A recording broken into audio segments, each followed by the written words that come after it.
Hello student, मैं Rahul Sharma Rahul study centre में आपका स्वागत करता हूं। आपका टॉपिक चल रहा था मैनेजमेंट यानी प्रबंध की प्रकृति और महत्व। तो उसमें मैंने आपको प्रबंध को परिभाषित किया था। प्रबंध कहते हैं व्यक्तियों के समूह से जो कार्य करवाया जाता है उसे हम प्रबंध कहते हैं। जैसे आपने देखा होगा आपके स्कूल के प्रधानाचार्य जी जो दूसरे जो अध्यापक हैं उनसे जो कार्य कराते हैं, उनको जो बताते हैं कि आपका जो पीरियड है वो इस टाइम से इतना है, यानी उनको जो मैनेज करते हैं, उनको डेली रूटीन में जो चीज़ बताई जाती है उसको जो फॉलो करवाते हैं उसे बोलते हैं हम मैनेजमेंट। मैनेजमेंट को एक शब्द और भी दे सकते हैं हम, जैसे व्यवस्था।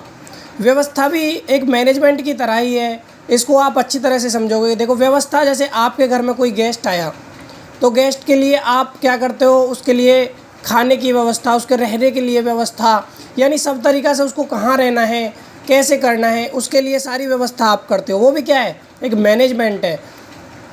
तो उसी तरह यह एक एग्जांपल और ले सकते हैं। कोई जैसे राम है, एक स्टडी सेंटर खोलना चाहता है और उसके पास 8 टीचर हैं एक साथ, और उसके पास 4 रूम है, लेकिन वो एक साथ 8 टीचर को तो नहीं बुला सकता एक साथ। उसके लिए वो क्या करता है, 4-4 टीचर करके वो जो बुलाता है, क्योंकि 4 पीरियड एक साथ ही ले सकते हैं क्योंकि उसके पास 4 रूम है।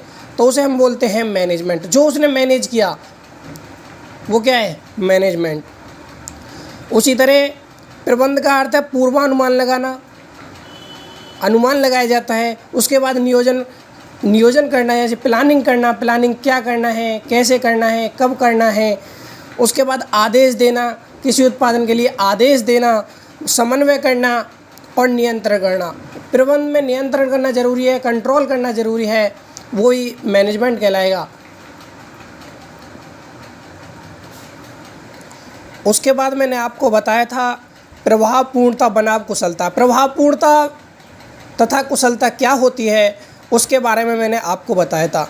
तो प्रभावपूर्णता को समझते हैं। जैसे कोई कंपनी एक महीने में 10,000 पेन बना सकती है। एक निश्चित समय है, उसके पास एक महीने में 10,000 पेन बनाने हैं। अगर उसने एक महीने में 10,000 पेन बना लेती है तो उसे बोलते हैं हम प्रभावपूर्णता। अगर एक महीने में वो 10,000 पेन नहीं बना पाती है, यानी वो 10,000 पेन को बनाने में एक महीने 10 दिन ले जाती है, तो वो हमारी प्रभावपूर्णता नहीं होगी। कुशलता क्या होती है, कुशलता होती है किसी भी उत्पादन को निश्चित समय में, यानी समय उसमें अधिक लग सकता है लेकिन कम से कम लागत में जो चीज़ बनाई जाती है उसे हम बोलते हैं कुशलता। जैसे एक एग्जांपल लिखा हुआ है इसमें, ABC कंपनी प्रति माह 10,000 वस्तु का उत्पादन करती है, तो यहाँ एक महीने में 10,000 वस्तु का बन जाना प्रभावपूर्णता है। उसी प्रकार कुशलता के बारे में भी लिखा हुआ है। इसके विपरीत कुशलता में लागत को ध्यान में रखकर कार्य किया जाता है, चाहे समय अधिक लग जाए। तो मतलब इसका ये हुआ, जो कुशलता है उसमें समय को ज़्यादा मान्यता नहीं दी जाती है। समय अधिक लग जाए लेकिन उसमें लागत कम से कम रहे, उसे हम बोलते हैं कुशलता। किसी भी व्यवसाय के लिए प्रभावपूर्णता तथा कुशलता दोनों होना आवश्यक होता है। हर प्रबंधक यही चाहता है हमारे बिजनेस में प्रभावपूर्णता तथा कुशलता हो, क्योंकि कम से कम लागत हो और कम से कम समय में कार्य पूरा होना, यानी निश्चित समय में किसी भी कार्य को पूरा हो जाना ही प्रभावपूर्णता बनाम कुशलता दोनों ही सम्मिलित किया जाता है किसी भी व्यवसाय में। तो आज आपका टॉपिक है प्रबंध की विशेषताएं। तो प्रबंध की विशेषताएं निम्नलिखित होती हैं। पहली जो प्रबंध की विशेषता है, प्रबंध एक उद्देश्यपूर्ण प्रक्रिया है।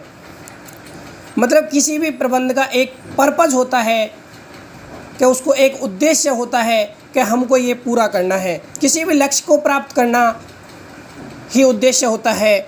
जैसे लिखा हुआ है, प्रत्येक संगठन के कुछ मूल उद्देश्य होते हैं। आपने देखा होगा कि जो प्रबंध होता है एक संगठन में किया जाता है, उसमें दूसरों से कार्य कराया जाता है, तो उसका कुछ ना कुछ उद्देश्य तो ज़रूर होता होगा। उस उद्देश्य को पूरा करने के लिए जो प्रक्रिया अपनाई जाती है उसे बोलते हैं हम प्रबंध। तो प्रबंध एक उद्देश्यपूर्ण प्रक्रिया है। जैसा लिखा हुआ है, प्रत्येक संगठन के कुछ मूल उद्देश्य होते हैं। यह उद्देश्य जितने अधिक व सरल व स्पष्ट होते हैं उन्हें प्राप्त करना उतना ही आसान होता है।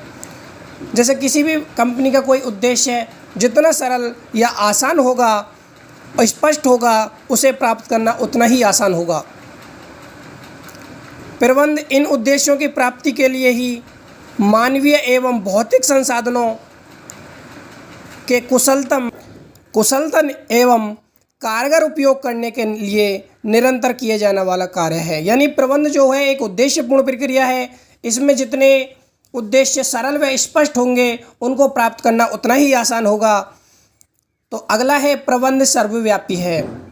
प्रबंध छोटे बड़े या किसी बैंक, किसी कंपनी या मंदिर, किसी में भी प्रबंध किया जा सकता है। स्कूल वगैरह में प्रबंध किया जा सकता है। प्रबंध सर्वव्यापी है। प्रबंध हर जगह एक जैसा है। उसके तरीके अलग अलग हो सकते हैं, लेकिन प्रबंध हर जगह किया जाता है। यानी व्यवस्था किसी भी चीज़ की, किसी भी कंपनी में, बैंक में, सब तरीक़ा की व्यवस्था की जाती है। जो प्रबंध है सर्वव्यापी है। जैसा लिखा हुआ है, प्रबंध छोटे बड़े धार्मिक, राजनीतिक, सरकारी, सामाजिक, व्यावसायिक आदि सभी संगठनों में की जाने वाली क्रिया है। इसके अतिरिक्त प्रबंध व्यावसायिक या गैर व्यावसायिक प्रक्रिया के सभी स्तरों पर व्याप्त है। यह संस्था के उच्च प्रबंधकों, मध्यवर्गीय प्रबंधकों तथा पर्यवेक्षीय प्रबंधकों सभी के द्वारा की जाने वाली प्रक्रिया है। यानी सभी संगठनों में मैनेजमेंट किया जाता है, चाहे वो बैंक हो, चाहे स्कूल हो, चाहे कोई शाखा हो, यानी हर जगह प्रबंध किया जाता है। प्रबंध के बिना किसी भी व्यवसाय को सक्सेसफुल करना, यानी उसको अच्छा करना संभव नहीं होता है। तीसरी विशेषता है प्रबंध बहुआयामी होता है। यानी बहुआयामी का मतलब है प्रबंध के तरीके अलग अलग होते हैं, क्योंकि जो तरीका स्कूल में अपनाया जा रहा है ज़रूरी नहीं है वो बैंक में हो, क्योंकि उसको करने के जो तरीके हैं, उसको करवाने के, दूसरे संगठन से कार्य करवाने के जो तरीके हैं वो अलग अलग हो सकते हैं। यानी प्रबंध एक बहुआयामी प्रक्रिया है। प्रबंध एक निरंतर चलने वाली प्रक्रिया है। प्रबंध जो है एक निरंतर चलने वाली प्रक्रिया है। यानी जो एक कार्य में जो प्रबंध बनाया है, यानी वो दूसरे कार्य, एक कार्य खत्म होने के बाद जो दूसरा कार्य होगा उसके लिए भी इतना ही महत्वपूर्ण होता है प्रबंध। यानी किसी वस्तु के बारे में एक बार प्रबंध किया, उसके बाद दूसरी वस्तु उसमें उत्पादन करी जाएगी, यानी वही वस्तु उत्पादन अधिक से अधिक संख्या में की जाएगी, उसके लिए भी वो मैनेजमेंट, यानी कभी जो निरंतर चलती रहती है, कभी प्रबंध खत्म होने वाली प्रक्रिया होती है। जब तक बिजनेस चलेगा तब तक प्रबंध होगा। जैसा लिखा हुआ है, प्रबंध एक निरंतर चलने वाली समन्वित प्रक्रिया है जिसमें प्रत्येक कार्य दूसरे कार्य से समन्वय बनाकर रखकर निरंतर रूप से किया जाता है। प्रबंध प्रक्रिया के अंतर्गत प्रत्येक प्रबंधक को क्रमशः नियोजन, यानी किसी भी उसके प्लानिंग करनी होती है, उसके बाद संगठन ऑर्गेनाइजेशन करना होता है, बनाना होता है, निर्देशन एवं नियंत्रण के कार्य करने पड़ते हैं। अतः इसमें कार्यों की श्रृंखला समन्वित एवं निरंतर सक्रिय रहती है। तो मैंने आपको विशेषता बताई हैं। पहले बताई थी प्रबंध एक उद्देश्यपूर्ण प्रक्रिया है, उसके बाद मैंने बताया प्रबंध सर्वव्यापी है। प्रबंध सब में होता है, चाहे वो बैंक हो, चाहे आपका कोई उद्योग हो, चाहे आपका कोई स्कूल हो, मतलब सभी जगह व्याप्त होती है प्रबंध की प्रक्रिया। उसके बाद मैंने बताया प्रबंध बहुआयामी है, यानी उनके जो तरीके हैं अलग अलग हो सकते हैं, लेकिन प्रबंध सभी जगह पाया जाएगा। तो मैंने चौथी बताई आपको, प्रबंध एक निरंतर चलने वाली प्रक्रिया है। जो प्रबंध है वो कभी ख़त्म नहीं होता है, एक कार्य से दूसरे कार्य निरंतर हमेशा चलता रहता है। अब पांचवी है, प्रबंध एक सामूहिक क्रिया है। प्रबंध का कार्य समूह में ही संपन्न किया जा सकता है। इसका निष्पादन अनेक व्यक्ति द्वारा नहीं हो सकता। प्रत्येक व्यक्ति संस्था में अलग अलग कार्य करता है, किंतु वह संस्था के समान उद्देश्यों की पूर्ति हेतु कार्य करता है। इसके लिए वह संगठन में समन्वित होकर कार्य संपादित करता है। प्रबंध द्वारा ही प्रत्येक व्यक्ति के सामूहिक प्रयासों के संस्था के उद्देश्य प्राप्त होना सरल होता है। यानी प्रबंध एक ऐसी प्रक्रिया है, इसमें सामूहिक कार्य किया जाता है। यानी एक संगठन में बहुत से लोगों द्वारा कार्य किया जाता है। जैसे स्कूल में आपने देखा होगा, सभी टीचरों के द्वारा किसी भी लक्ष्य को प्राप्त करने के लिए जो कार्य किया जाता है उसे हम संगठन बोलते हैं। यानी एक सामूहिक क्रिया है, किसी भी लक्ष्य को प्राप्त करने के लिए सामूहिक जो कार्य किया जाता है वो ही प्रबंध कहलाता है। जैसे आपको पता है स्कूल का हमें 90% या 95% रिजल्ट रखना है, तो उसके लिए ये तो है नहीं एक ही टीचर 95% रिजल्ट ला देगा, उसमें सभी टीचर पढ़ाएंगे और उसके बाद ही एक अच्छा रिजल्ट आपके हाथ आ गया 90 या 90%, जो आपका लक्ष्य होगा उसकी प्राप्ति तभी संभव हो सकती है जब सभी टीचर एक साथ अच्छी तरह के सामूहिक तरह से मेहनत करें, तो वो क्या बोलते हैं हम, सामूहिक क्रिया है। प्रबंध एक गतिशील कार्य है। प्रबंध कार्य संस्था के अंदर एवं बाहर के वातावरण से प्रभावित होता है तथा उसे प्रभावित भी करता है। आंतरिक वातावरण में कर्मचारी तथा साधन होते हैं, जबकि बाह्य वातावरण में आर्थिक, सामाजिक, राजनीतिक तथा तकनीकी वातावरण होता है। प्रबंधन अपने संगठन को इनके अनुरूप बदलता है, अतः यह गतिशील प्रक्रिया है जो समय, परिस्थितियों एवं वातावरण के अनुसार परिवर्तित होती रहती है। यानी प्रबंध एक गतिशील कार्य है, यानी उसमें जब आप कोई प्लानिंग करते हैं उसको कभी भी आप चेंज यानी समय के अनुसार, परिस्थिति के अनुसार उसको हम कभी भी परिवर्तित कर सकते हैं। तो इसका मतलब यह हुआ प्रबंध एक गतिशील कार्य है। सातवां है प्रबंध एक अमूर्त शक्ति है। अमूर्त का मतलब होता है अदृश्य है, यानी कभी जो चीज़ दिखाई नहीं दे सकती उसे हम बोलते हैं प्रबंध एक अमूर्त शक्ति है। यानी प्रबंध एक अमूर्त शक्ति है, इसे देखा एवं छुआ नहीं जा सकता। आप प्रबंध को छू सकते हो या देख सकते हो, नहीं देख सकते। प्रबंध एक प्लानिंग होती है, क्या प्लानिंग को आप देख सकते हो, नहीं देख सकते। तो ये क्या है, अमूर्त है, अदृश्य है, इसको कभी देखा नहीं जा सकता, छुआ नहीं जा सकता, किंतु इसके प्रयासों के परिणाम के आधार पर इसकी उपस्थिति महसूस की जा सकती है।